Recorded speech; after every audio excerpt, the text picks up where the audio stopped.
नमस्कार दोस्तों, मैं गौरव शर्मा स्वागत करता हूं आप सभी का आपके अपने YouTube चैनल अध्ययन कोचिंग पॉइंट में। तो दोस्तों, आज का टॉपिक फिर से वही यूपीएसआई के प्रीवियस ईयर के क्वेश्चन हम ले रहे हैं जो पीछे आए हुए हैं, और वो भी डिफ़िकल्ट वाले क्वेश्चन। आपको पता ही है डिफ़िकल्ट क्वेश्चनों को कैसे सरल करते हैं। आइए देखते हैं। आज हमने लिया है यूपीएसआई का प्रीवियस ईयर 22/12/2017 का शिफ्ट 2। इससे पहली पीछे की शिफ्ट मैं करा चुका हूँ।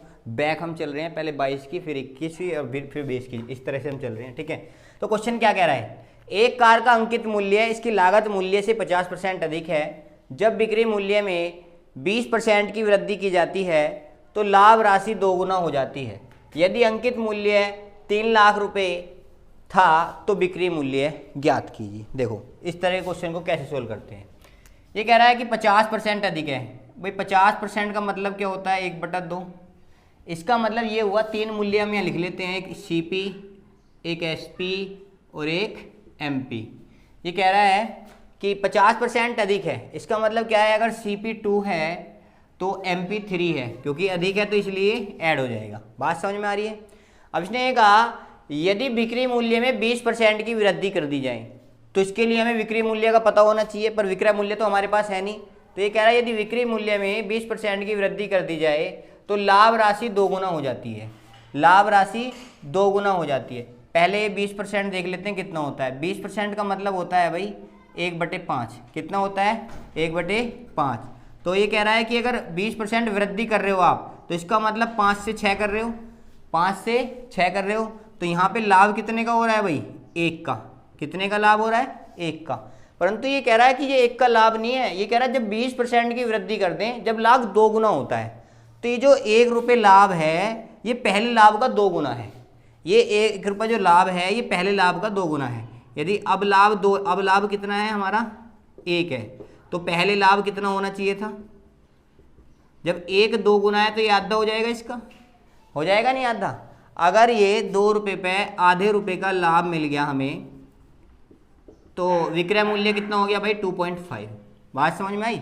विक्रय मूल्य हो गया हमारा 2.5। अब हमसे क्या पूछा, बिक्री अंकित मूल्य की वैल्यू दे रखी है। इसका मतलब 3 की वैल्यू दे रखी है।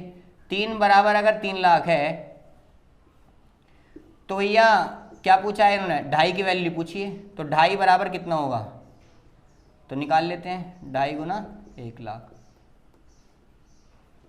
पॉइंट हटा देंगे, कितना आया भाई, 2,50,000। ठीक है, कितना मूल्य आएगा, 2,50,000।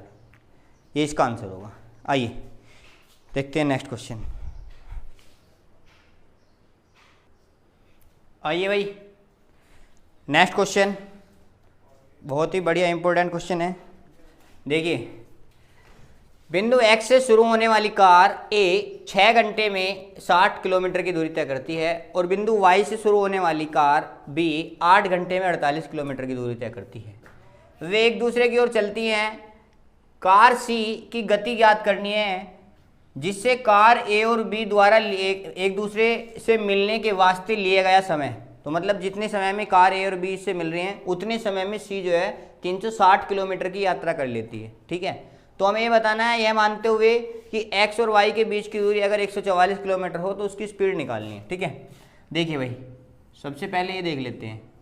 ये बिंदु X है, ये बिंदु Y है, इनके बीच की दूरी 144 किलोमीटर है। और यहाँ से कार A चल रही है और यहाँ से कार B चल रही है। बात समझ में आई है। एक दूसरे की ओर कैसे चल रही है, एक दूसरे की ओर। तो सबसे पहले कार A की चाल निकाल लेते हैं। तो A की चाल क्या होगी भाई, A की चाल होगी 60/6। 60/6 इजिकल टू कितना आ गया, 10 किलोमीटर पर आवर। इसी तरह से B की चाल निकाल लेते हैं। ये 48/8, 8 से काटा, कितना आया, 6 किलोमीटर पर आवर। दोनों की चाल आ गई। ठीक है, अब हमसे क्या कहा है, हमसे कहा कि जब वे एक दूसरे की ओर बढ़ते हैं तो कार A यहाँ से चल रही थी, कार B यहाँ से चल रही थी। ठीक है, उनके बीच की दूरी 144 किलोमीटर दे रखी है और वो एक दूसरे की ओर बढ़ती हैं। तो समय निकाल लेते हैं। मिलने में लगा समय,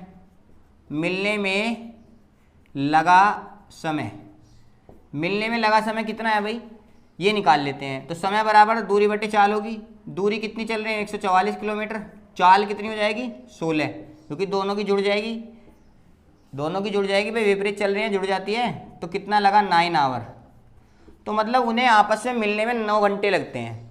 अब ये कह रहा है जितनी 9 घंटे लगते हैं अगर, तो ये इतनी दूरी तय कर लेती है 360 किलोमीटर में। तो सी की चाल निकाल लेते हैं। सी जो है 360 किलोमीटर की दूरी तय कर लेती है कितने घंटे में 9 घंटे में। 9 चौक 36, कितना आया 40 किलोमीटर पर आवर। ठीक है, देखिए क्वेश्चन ज़्यादा बड़ा नहीं था, बस लेंथी था। अगर लैंग्वेज समझ में आ जाती है तो क्वेश्चन आराम से हो जाता है। ठीक है, तो सबसे पहले कोशिश करिए कि आपको लैंग्वेज समझनी है। ठीक है, आइए भाई देखते हैं नेक्स्ट क्वेश्चन। आइए भाई नेक्स्ट क्वेश्चन, और बहुत ही ज़्यादा इंपॉर्टेंट क्वेश्चन है। हो सकता है ऐसा क्वेश्चन इस बार भी देखने को मिल जाए। ठीक है, क्या है क्वेश्चन में, दो कंप्यूटर हैं ए और बी, प्रति कंप्यूटर उनकी कीमत है 36,000 रुपये। 36,000 रुपये में बेचते हैं कोई कंपनी। अगर कंपनी ए अपने लाभ की गणना सीपी पर करती है, मतलब क्रय मूल्य पर करती है, और कंपनी बी अपने लाभ की गणना विक्रय मूल्य पर करती है, एसपी पर करती है, तो प्रत्येक कंपनी को 20% का लाभ होता है। ठीक है, तो कंपनी बी द्वारा बनाया गया जो लाभ है वो कंपनी ए द्वारा बनाए गए लाभ से कितने % अधिक है, मतलब लाभ के अंतर का भी परसेंटेज पूछा है।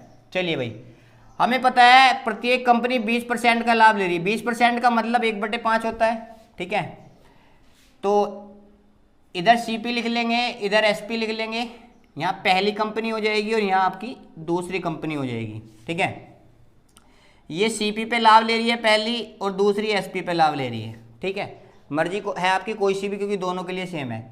तो अगर सीपी पे लाभ ले रहे हैं, तो अगर सीपी आपका 5 है तो एसपी कितना हो जाएगा 6 भाई। अगर 1/5 का लाभ हो रहा है तो 5 अगर सीपी है तो एसपी कितना हो गया 6। अगर एसपी पे लाभ ले रहे हैं, अगर एसपी आपका 5 है तो सीपी कितना हो जाएगा 4 भाई। 4 रुपये पे जब भी तो 1 रुपये का लाभ आ रहा है, बात समझ में आ रही है। तो ये हो गया है। अब ये कह रहा है कि प्रत्येक को 36,000 में बेच रही है। इसका मतलब क्या है, हमें इसका एसपी बराबर करना पड़ेगा, विक्रय मूल्य हमें इसका बराबर करना पड़ेगा। यहाँ 6 आ रहा है, यहाँ 5, तो इधर 5 से मल्टीप्लाई कर देंगे, इधर 6 से मल्टीप्लाई कर देंगे। तो इधर 5 से करेंगे तो इसमें भी 5 से होगी, इधर 6 से करेंगे तो इधर भी 6 से मल्टीप्लाई होगी। बात समझ में आ रही है। तो कितना हो जाएगा भाई मल्टीप्लाई करके, ये बन जाएगा आपका 25 और ये बन जाएगा आपका 30, ये बन जाएगा आपका 24 और ये बन गया आपका 30। बात समझ में आ रही है। इस पे लाभ कितने का हो रहा है 5 का, और इस पे लाभ जो हो रहा है कितने का हो रहा है 6 का। एक पे 5 का लाभ हो रहा है, एक पे 6 का। ये लाभ क्यों निकाला, क्योंकि हमें इन्हीं की ज़रूरत है। ठीक है, अब ये कह रहा है कि प्रत्येक जो है वो 36,000 की बेच रहा है। हमें पता है एसपी कितना है, दोनों का बराबर कर लिया मैंने 30। तो 30 की वैल्यू अगर 36,000 है, 30 की वैल्यू कितनी है 36,000, तो एक की वैल्यू कितनी आ गई 1200। अगर एक की वैल्यू 1200 आ जाती है तो 5 की वैल्यू कितनी हो जाएगी भाई, 5 की वैल्यू 6,000 हो जाएगी। इसी तरह से 6 की वैल्यू निकालनी पड़ेगी, 6 की वैल्यू कितनी हो जाएगी 7200 हो जाएगी। यही हमसे पूछा है कि ये वाला इससे कितने % अधिक है ये वाला। ठीक है, तो हमें पता है ये 6,000 है, ये 7200 है, तो कितना अधिक है भाई 1200 अधिक है। और जो ये कितना अधिक है किससे कंपेयर करवा रहा है ए वाले से, तो 600 नीचे आ जाएगा क्योंकि क्रय मूल्य के रूप में लिखा जाएगा। बस 0 से 0 कट गई, 3 0 खत्म हो चुके हैं, 6 से काटा कितना आया 20, तो 20% इसका सही आंसर होगा। इसका मतलब ये हुआ जो पहले जो सीपी पे बेच रहा था और एक एसपी पे लाभ ले रहा था, तो उन दोनों का जो डिफरेंस आया है, दोनों पे परसेंटेज वो जो अधिक आया है वो कितना आया 20% अधिक। आई बात समझ में। ये बहुत बड़ा क्वेश्चन है और क्या नाम है, ये इस बार भी यूपीएसआई में देखने को मिल सकता है। ठीक है, आइए देखते हैं आगे नेक्स्ट क्वेश्चन। आइए भाई नेक्स्ट क्वेश्चन बहुत ही बढ़िया है। देखिए, एक परिवार में 5 सदस्य हैं, दादा पिता माता पुत्र और बहू, तथा उन परिवार की औसत आयु 44 वर्ष है। 5 वर्ष पहले पुत्र का विवाह हुआ था और शादी के समय बहू की आयु 18 वर्ष थी। तो 6 वर्ष पहले परिवार की औसत आयु ज्ञात करो। ठीक है, बहुत बढ़िया क्वेश्चन है। अगर इसे वैसे करोगे औसत के सिंपल फॉर्मूले से तो बहुत ज़्यादा फंस जाओगे। आइए देखते हैं, आज औसत कितना है भाई, आज जो औसत है वो आपका 44 है, तो 5 साल पहले कितना होगा? 5 साल पहले। अब आपको एक बात समझनी है, अगर हम 5 साल पहले कह रहे हैं तो किसी एक आदमी की तो उम्र घट नहीं रही है, सभी की कम करनी पड़ेगी। भाई अब उम्र जो बढ़ रही है वो सभी की इक्वल बढ़ रही है और सभी की इक्वल घटानी पड़ेगी, तो सबको 5-5 घटाना पड़ेगा। जब सबको 5-5 घटा रहे हैं इसका मतलब एवरेज ही 5 घटा रहे हैं हम, तो इसका मतलब 5 साल पहले एवरेज कितना था? 44 माइनस 5 कितना हो गया? 39। 5 साल पहले इन पाँचों का एवरेज 39 था जब लड़के की शादी हुई थी। बात समझ में आ रही है? उस समय बहू की उम्र जो थी वो 18 साल थी, बहू की उम्र अब 18 साल थी। अब इन पाँचों का जो एवरेज है वो 39 है, तो योग कितना हो जाएगा? योग हो जाएगा 39 गुना 5 कितना आ गया? 195। 195 में इनका सम हो जाएगा। ये क्यों निकाला? ये इसलिए क्योंकि इसमें से बहू की उम्र घटानी पड़ेगी हमें, ठीक है। कितनी है बहू की? 18। क्योंकि तो क्यों घटानी पड़ेगी हमें? क्योंकि 6 साल पहले हमसे औसत पूछा है और 6 साल पहले तो बहू नहीं थी ना, बहू की तो शादी 5 साल पहले हुई है, तो 6 साल पहले तो वे केवल 4 जने थे, इसलिए हमें बहू की एज निकालनी पड़ेगी। 15 में से 8 गए, कितने बचे? 7। यहाँ रह गया 8, 8 में से 1 गया, कितने बचे? 7, और यहाँ रह गया, ठीक है, 177। कितना आया? 177 ये हमारा आ गया, ठीक है। अब 177 हमारा ये आ गया है, बहू की एवरेज निकाल के हमने। अब ये केवल 4 का एवरेज 4 का बचा है, ठीक है। तो आज 4 के हिसाब से कितना एवरेज हो जाएगा? ये एवरेज निकाल लेते हैं आज उन 4 का आज। तो 4 चौक 16, 4 चौक 16, ठीक है। कितना आएगा? 1 बचाएगा, 4 दूनी 8 और 4 पंजे 20। तो आज उनका एवरेज 44.25 है 5 साल पहले। परंतु उन्होंने कब पूछा एवरेज? एवरेज तो 6 साल पहले पूछा, तो एक एक साल सबका कम करना पड़ेगा। जब एक एक साल चारों का कम करेंगे और 4 का आज एवरेज जो है वो इतना है, तो एक कम करने के बाद कितना हो जाएगा? 43.25। ये इसका आंसर होगा। एवरेज को अगर हम एक कम कर देंगे, एक एक सबको कम कर देंगे, तो 43.25 इसका आंसर होगा। आई बात समझ? ठीक है, आइए देखते हैं नेक्स्ट क्वेश्चन। आइए भाई नेक्स्ट क्वेश्चन। ए बी और सी व्यक्तिगत रूप से एक काम को 12, 24 और 8 दिनों में कर सकते हैं। अगर वे x दिनों के लिए 7 काम करें, जिसके बाद ए और बी काम छोड़ दें और शेष कार्य को सी अकेले x + 4 दिन में पूरा कर देता है, तो x का मान ज्ञात करो, ठीक है। आइए देख लेते हैं। सबसे पहले ये देखते हैं कि ए कितने दिन में कर रहा है, बी कितने दिन में कर रहा है और सी कितने दिन में कर रहा है। 12, 24 और 8 दिन में एलसीएम निकाल लेंगे भाई तीनों का। एलसीएम 24 आया, 12 दूनी 24, 24 से कम 24 और 8 दिया 24। ये हो गया आपका, ठीक है। अब ये कह रहा है x दिनों तक काम करते हैं एक साथ, ठीक है। हमें पता है कैपेसिटी कितनी होगी इनकी, 3 और 1 4 और 2 6। 6 कैपेसिटी के हिसाब से इन्होंने कितना काम करा? 6x। 6 कैपेसिटी के हिसाब से कितने दिन काम करा? x दिन, तो 6x काम कर लिया। अब शेष काम कितना बचा? शेष बचा भाई 24 था टोटल और 6x घटा दिया, शेष काम बचा 24 माइनस 6x। अब इस काम को सी ने अकेले x + 4 दिन में कर लिया। सी की अब इस काम को सी कितने दिन में करेगा कैपेसिटी के हिसाब से? भाई काम कितना है आपका? 24 माइनस 6x। करना किसे है? सी को। सी की कैपेसिटी कितनी है? 3। और कितने दिन में कर रहा है ये? x + 4 दिन में। भाई सी की कैपेसिटी से अगर इसे भाग दे दोगे तो दिन निकल के आ जाएगा, और वो दिन दे रखा है, इसकी मल्टीप्लाई इधर कर दो। 24 माइनस 6x बराबर 3x + 12। इसको इधर लिया, इसको इधर, तो 12 बराबर 9x। 3 तिया 9, 3 चौक 12। x बराबर 4/3। यही आपका आंसर होगा, ठीक है। या 3 से भाग दे लो, 1 से ही 1/3, ठीक है। आइए भाई नेक्स्ट क्वेश्चन देखते हैं। आइए भाई नेक्स्ट क्वेश्चन, और बहुत ही अच्छा, इस बार भी आने के चांस हैं इस बार ऐसे क्वेश्चंस के, ठीक है। छिन्नक, एक शंकु के छिन्नक। सबसे पहले हम शंकु बना लेते हैं।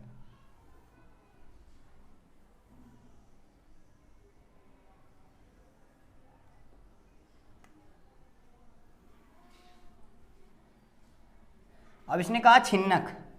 छिन्नक का मतलब क्या होता है भाई? पहले आपको ये समझना होगा छिन्नक का जो मतलब होता है, छिन्नक किसे कहते हैं भाई? या तो गिलास, बाल्टी, इनको हम छिन्नक कहते हैं, जो ऊपर से भी ऐसे रहते हैं, मतलब कहीं से भी चोंचदार ना हो। शंकु चोंचदार होता है, ऊपर से एक सिरा है, एक सिरा उसका ऐसे रहता है, और इनका एक सिरा, दोनों गोले रहते हैं, एक छोटा एक बड़ा रहता है, जैसे गिलास और बाल्टी, इनको छिन्नक है। तो एक शंकु है, इसकी टोटल ऊंचाई जो दे रखी है इन्होंने वो 28 दे रखी है, टोटल ऊंचाई 28 है, ठीक है। और हमसे कहा है इसने क्या, हमसे कहा है इसने कि भाई 14 सेंटीमीटर किसकी ऊंचाई दे रखी है, ये दे रखी है, ये 14 सेंटीमीटर। भाई शंकु की छिन्नक भाग की ऊंचाई, शंकु और छिन्नक भाग की ऊंचाई, अच्छा शंकु की 28 से 14 ये नहीं है भाई, छिन्नक भाग की है, ये छिन्नक भाग नहीं है। छिन्नक भाग कौन सा है? ये वाला, ठीक है। इसकी ऊंचाई दे रखी है भाई कितनी? 14 सेंटीमीटर। बात समझ में आ रही है? ये वाली नहीं दे रखी, तो हमें भाई इसकी निकालनी पड़ेगी, तो बेसिकली इसकी भी 14 ही हो जाएगी, ठीक है। तो ये इस तरह से दे रखा है। हमें एक चीज़ और दे रखी है, आधार का क्षेत्रफल दे रखा है, किसके? शंकु के आधार का 616 मीटर स्क्वायर, ठीक है। तो आधार का क्षेत्रफल का फॉर्मूला होता है पाई आर स्क्वायर, और ये दे रखा है 616 मीटर स्क्वायर, मतलब 22/7 और गुना आर स्क्वायर बराबर 616।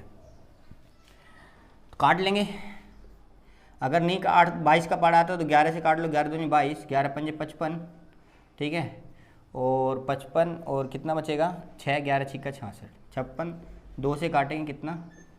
28। आर स्क्वायर बराबर आ गया 28 गुना 7, मतलब आर स्क्वायर बराबर 7 गुना 7, 28 को तोड़ लिया हमने, और गुना 4। तो यहाँ से हमें पता चला क्या कि आर बराबर 7 गुना 2 बराबर 14 सेंटीमीटर आर आ गया। इसका मतलब हमारी त्रिज्या जो आई है वो 14 सेंटीमीटर आ गई है। बात समझ में आई है? तो इसकी त्रिज्या हमारी 14 सेंटीमीटर आ गई है भाई, ठीक है। अब हमसे क्या कहा है? इसकी त्रिज्या 14 सेंटीमीटर है, इसकी हाइट हमें पता चल गया। ट्राइंगल रूल तो हमने पढ़ा ही है, ट्राइंगल रूल लगा देंगे भाई, ठीक है।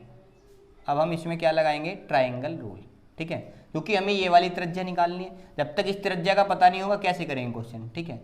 तो इनको नाम दे देते हैं A B C D E, ठीक है। तो भाई क्या है रूल? CD बटे, इनको भी दे देते हैं FG, CD बटे DF, मतलब ये बटे ये, और इसका टोटल कितना है? CE बटे क्या कर देंगे? BE। अब CD की वैल्यू कितनी है भाई? 14 है, DF हमें निकालनी है, ठीक है। CE की वैल्यू टोटल है 28, और BE की वैल्यू कितनी है? 14 है। 14 दूनी 28, 2 सत्ते 14, DF बराबर कितना आ गया? 7। दोनों त्रिज्या हमें पता चल गई है। अब हमें छिन्नक का आयतन निकालना है। कैसे निकालें? अगर टोटल शंकु में से ऊपरले वाले शंकु का हम घटा दें तो छिन्नक का आयतन आ जाएगा। हमें पता है शंकु का आयतन कितना होता है, शंकु का आयतन, छिन्नक का लिख देता हूँ मैं, छिन्नक का आयतन कैसे घटाएंगे? बड़े शंकु का आयतन क्या होगा? 1/3 pi r square h minus 1/3 pi r square h. बात समझ में आ रही है? तो 1/3 पाई दोनों में कॉमन आ रहा है, ले लेंगे कॉमन। आर की वैल्यू कितनी? कैपिटल आर की 28, सॉरी कैपिटल आर की है 14, 14 का स्क्वायर और गुना 28 माइनस यहाँ कितनी है? स्मॉल आर की वैल्यू कितनी है? 7। कितनी वैल्यू आई है? 7 है ना। तो 7 का स्क्वायर और मल्टीप्लाई इसकी वैल्यू कितनी है? 14। बात समझ में आ रही है? इतनी वैल्यू आपने निकाल ली। आगे चलते हैं, π/3 इसको ऐसे रहने देंगे, ठीक है। अब एक बात देखिए, 14 दोनों में आ रहा है तो कॉमन ले लें, 14 दोनों में आ रहा है कॉमन ले लें, ले लिया हमने, ठीक है। और 7 भी हम एक साथ कॉमन ले सकते हैं। कैसे? अब देखना ज़रा, हमने 14 कॉमन लिया तो एक 14 बचा, 28 में से एक 7 और कॉमन लिया तो 4 बचा, यहाँ से एक 14 कॉमन लिया, एक 7 लिया तो एक 7 बचेगा, ठीक है। बस क्वेश्चन सोल्व। π/3 मल्टीप्लाई 14 चौका 56, 14 पंजे 70, 14 6 84, 14 7 98, और मल्टीप्लाई 56 में से 7 गए 49। सोल्व करोगे आंसर आपको मिल जाएगा। ठीक है। देखो इस तरह के क्वेश्चन में टाइम तो लगेगा, इसकी कोई शॉर्ट ट्रिक नहीं है, ठीक है। तो जो इसका आंसर होगा वो आप निकाल लोगे, कोई दिक्कत नहीं, ठीक है। आइए नेक्स्ट क्वेश्चन देखते हैं। तो दोस्तों आज की ये वीडियो कंप्लीट हुई है, ठीक है। इतने ही क्वेश्चन इसमें थोड़ा डिफिकल्ट थे, बाकी सब आसान है। आपको पता ही है 40 में से ज़्यादा 5 से 10 क्वेश्चन डिफिकल्टी की तरफ जाते हैं और बाकी तो सिंपल ही आ रहे हैं, ठीक है। तो दोस्तों इसका आंसर मैं आपसे चाहूँगा कि आप इसका कमेंट बॉक्स में आंसर बताएं। अगर ये आपको हमारी ये वीडियो अच्छी लगी है तो प्लीज़ इसे लाइक करें, शेयर करें, कमेंट में कोई भी प्रॉब्लम हो